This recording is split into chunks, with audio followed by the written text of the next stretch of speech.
हम सब इस धरती पर एक यात्री हैं और अपनी जिंदगी की यात्रा में न जाने हम कितने रास्तों पर चलते हैं।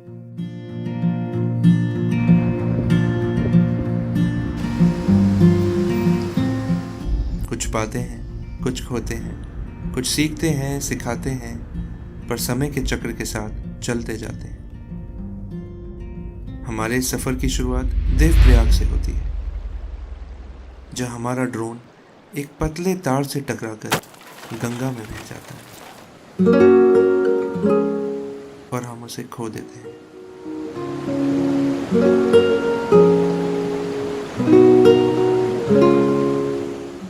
पर वो कहते हैं ना, आंखों से छलके आंसू बहुत देर तक अगर पलकों पर ठहर जाएं, तो आने वाले पल ठीक से दिखाई नहीं देते।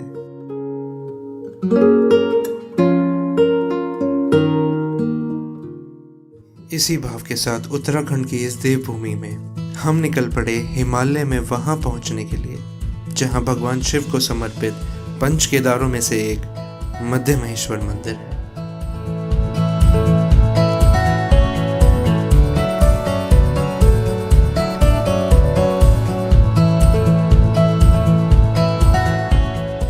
मध्य महेश्वर जाने के लिए हम ऋषिकेश, देवप्रयाग, श्रीनगर, रुद्रप्रयाग होते हुए पहले पहुंचते हैं ऊखीमठ।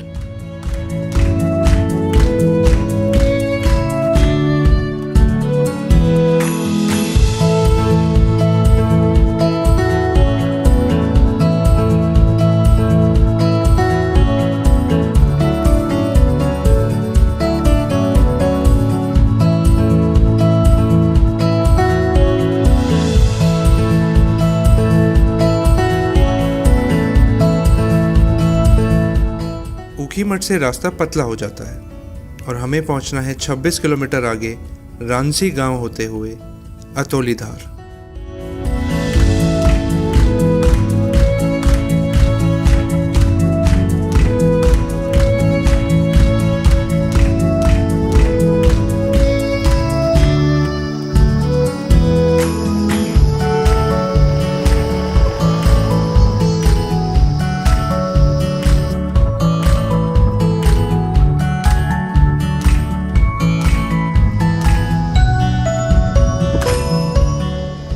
अतोलीधार तक लास्ट मोटरेबल रोड है।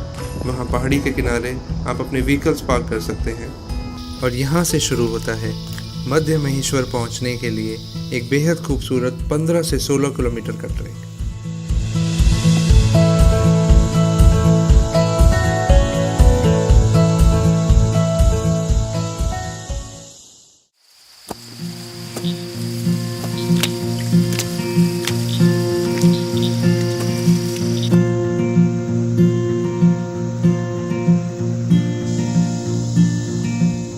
ट्रैक की शुरुआत में हम समुद्री तल से 6,500 फीट ऊपर हैं और हमें पहुंचना है लगभग 11,000 फीट ऊपर तक। रास्ते में छोटे छोटे गांव पड़ेंगे जहां रुकने और खाने की व्यवस्थाएं हैं। हमारा पहला पड़ाव होगा 4.5 किलोमीटर आगे गोंडार गांव में।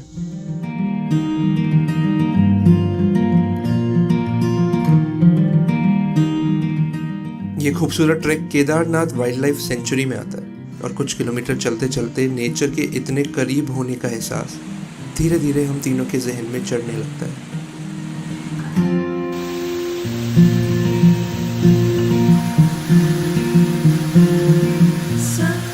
पेड़, पत्ते, जंगल की खुशबू, बर्ड्स और इंसेक्ट्स की कांस्टेंट आवाज़ है, सांसों में हवा की ताजगी, हमारे साथ साथ नीचे बहती हुई मध्य Maheshwar Ganga.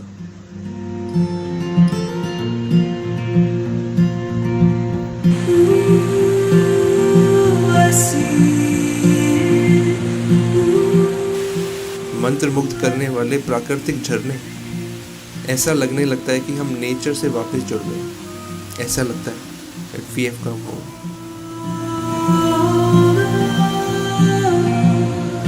It's like a dream,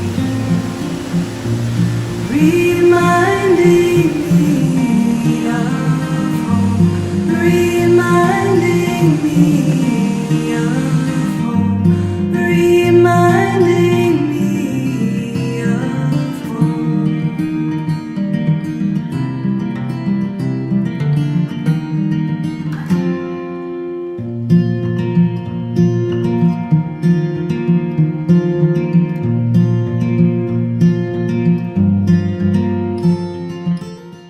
Kedarnath के बारे में सुना है, बद्रीनाथ, यमुनोत्री, गंगोत्री भी प्रसिद्ध हैं, पर मध्यमेश्वर के बारे में कम लोग जानते हैं। दरअसल उत्तराखंड में 5 केदार हैं: केदारनाथ, मध्यमेश्वर, तुंगनाथ, रुद्रनाथ और कल्पेश्वर। ये पांचों हिमालय में इतनी खूबसूरत जगहों पर हैं कि मानो हम जैसे पहाड़ों की नगरी में ही पहुंच जाते हैं। लेकिन इन तक पहुंचना भी इतना आसान नहीं होता। हिमालय में शिवा टेम्पल्स के बारे में कहा जाता है कि वो अपने होने का एहसास आसानी से नहीं देते, परीक्षा लेते हैं और फिर उनके दर्शन होते हैं।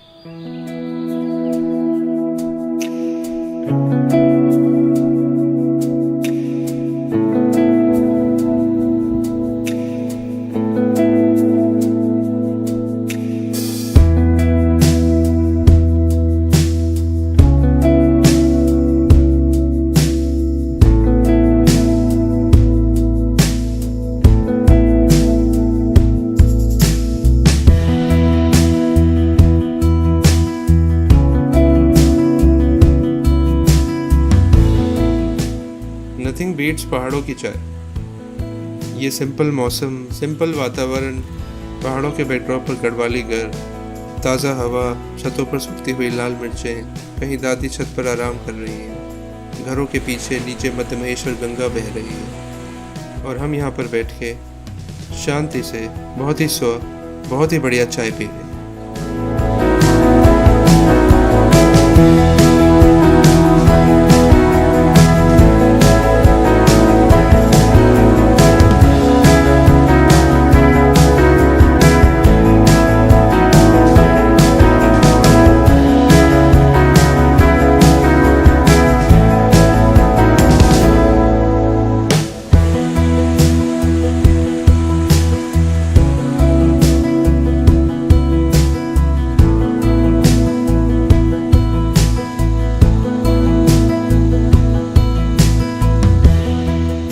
यात्रियों की सुविधा को ध्यान में रखते हुए लोअर बंतोली से अपर बंतोली की तरफ जब हम चलते हैं तो ये बहुत ही अच्छा रेस्ट करने के लिए बेंचेस लगाई गई हैं। यहाँ पे आप आराम से रेस्ट कर सकते हैं, रिट्रीट ले सकते हैं। लगभग दोपहर के 3:30 बजे हम अपर बंतोली पहुँचते हैं और एक लोकल गढ़वाली फैमिली जिनका घर प्रिंस होटल के नाम से जाना जाता है, उनके यहाँ रुकने का हमें मौका मिलता है।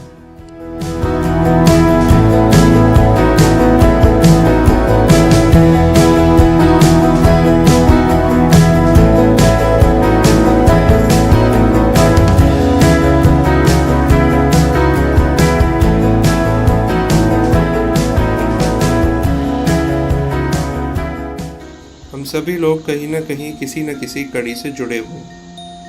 शहर का जीवन, शहर के जीने के सलीके, वहाँ के तौर तरीके, कल्चर यहाँ तक पहुँच ही जाते हैं फिल्मों के माध्यम से, टेक्नोलॉजी के माध्यम से, गानों के ज़रिए, फ़ोन्स के ज़रिए। पर यहाँ का जीवन, यहाँ की सभ्यता, यहाँ का सुकून, यहाँ की सादगी वहाँ नहीं पहुँच पाती। शायद उसके लिए हम जैसे ट्रैवलर्स यहाँ पर आते हैं, यहाँ की चीज़ों को एक्सपीरियंस करते हैं, वापस अपने साथ मेमोरीज़ ले जाते हैं और फिर लोगों को बताते हैं। शायद उस तरीके से यहाँ की ज़िंदगी शहर के लोगों तक पहुँच सकती, तो फिर वो कड़ी एक तरफा नहीं 2 तरफा हो सकती।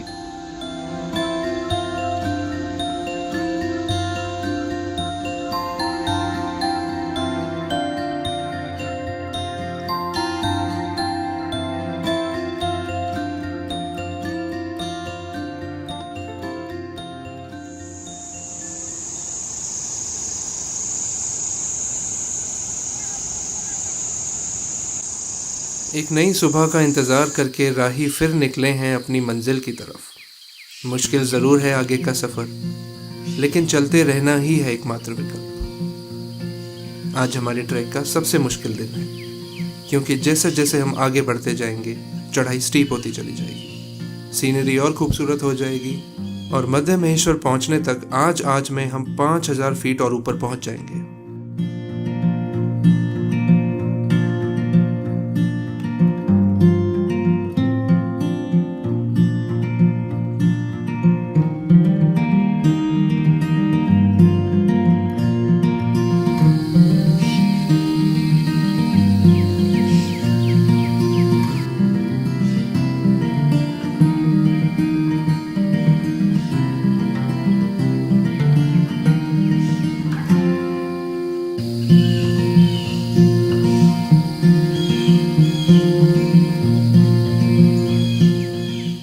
चलिए मैं आपको मध्य महेश्वर के होने की कहानी सुनाता हूँ। तो ऐसा कहा जाता है कि महाभारत युद्ध के बाद भगवान श्री कृष्ण के सुझाव पर पांडव भोलेनाथ को ढूंढते हुए हिमालय पहुंचते हैं ताकि उनके ऊपर जो ब्रह्म हत्या, गुरु हत्या, भाई हत्या के जो पाप हैं उनका निवारण हो सके।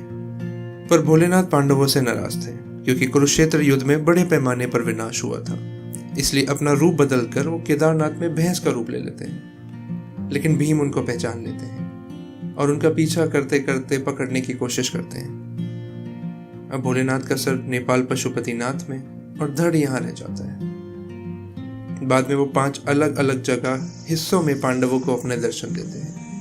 पीछे का भाग केदारनाथ में विद्यमान हुआ, भुजाएं टुंगनाथ में, नाभि या मध्य भाग मध्य महेश्वर में, मुख रुद्रनाथ में, जटाएं कल्पेश्वर में। इन 5 जगह पांडवों ने तपस्या की और मंदिर बनवाए, जिन्हें बाद में आदि शंकराचार्य जी ने खोजा और ये 5 केदार कहे जाने लगे। तो ये कहानी है मध्य महेश्वर की और 5 केदार की।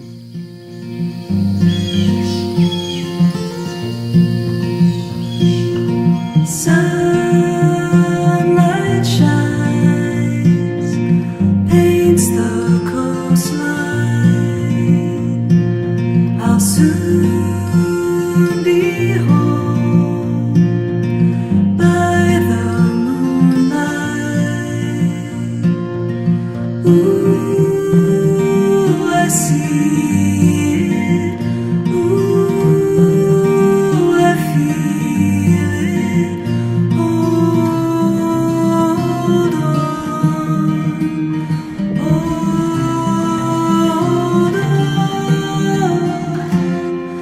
The falling leaves fall from the trees like snow. It's like a dream, reminding me of home, reminding me of home, reminding me of home. तो अब हम पहुंच गए हैं कून चट्टी। कून चट्टी हमारा मध्य महेश्वर पहुंचने तक आखिरी पड़ाव है। यहाँ से मध्य महेश्वर की दूरी 2.5 किलोमीटर रह जाती है और देखते ही देखते मौसम करवट बदलने लगता है और रिमझिम बारिश शुरू हो जाती है। लगभग 5 बजे के आसपास हम मध्य महेश्वर से 100 से 200 मीटर की दूरी पर होते हैं। ये आखिरी 100 से 200 मीटर कोई चढ़ाई नहीं है, फ्लैट वॉक है।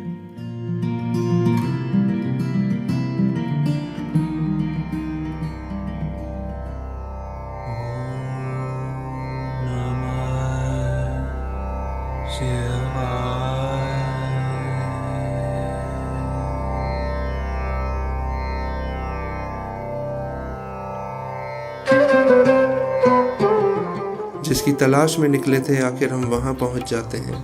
हिमालय में भोलेनाथ की शरण में मंत्रमुग्ध हो जाते हैं।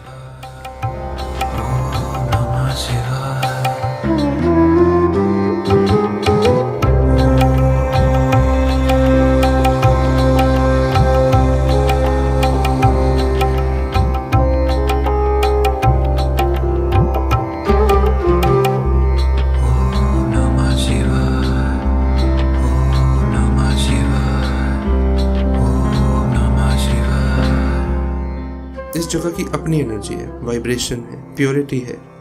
आरती के वक्त बिना किसी बात के हम तीनों की आंखों से आंसू निकलने लगते हैं।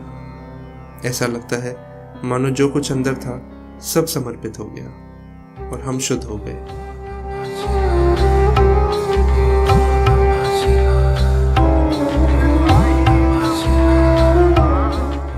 यहाँ पर रुकने की बेसिक नीट एंड क्लीन व्यवस्था है, जहाँ आपकी रिक्वायरमेंट के हिसाब से रूम्स अलॉट कर दिए जाते हैं। एक फैमिली के घर पर आप रहते हैं तो दूसरे के यहाँ आपकी खाने की व्यवस्था होती है। इससे सभी लोगों को यात्री सेवा का बराबर मौका मिलता है।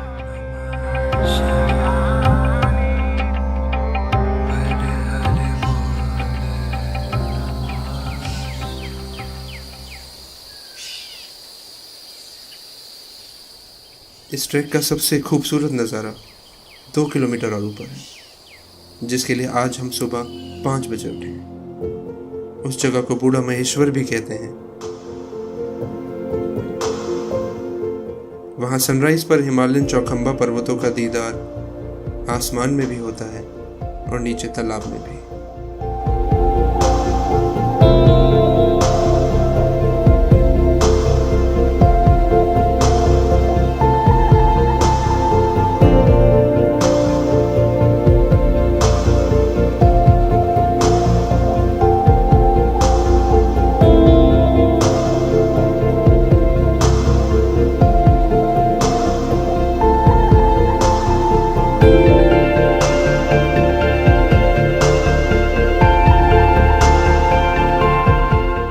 इस जगह की खूबसूरती में हम खुद खो जाते हैं। ऐसा लगता है कि मानो सपनों में बुनी हुई दुनिया में सच में पहुंच गए। हमारे अंदर की गहराइयों में और बाहर की विशालता में कोई फर्क नहीं रह जाता।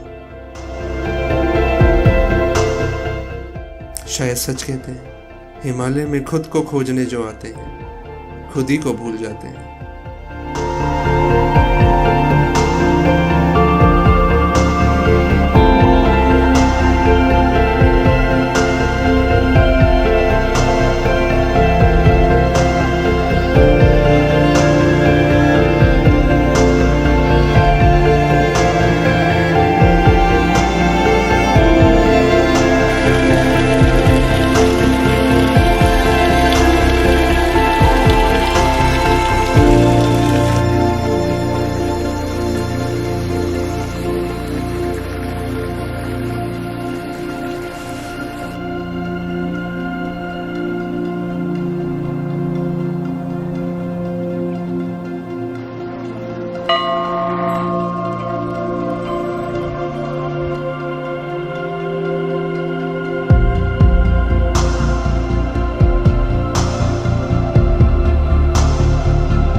इस ट्रैक से हमें एक बात सीखने को मिलती है, जिंदगी में हमें कहीं भी पहुंचना हो, रास्ता कितना भी मुश्किल हो, बस चलते जाना है। मंजिल को तो फिर एक ना एक दिन आ ही जाना है।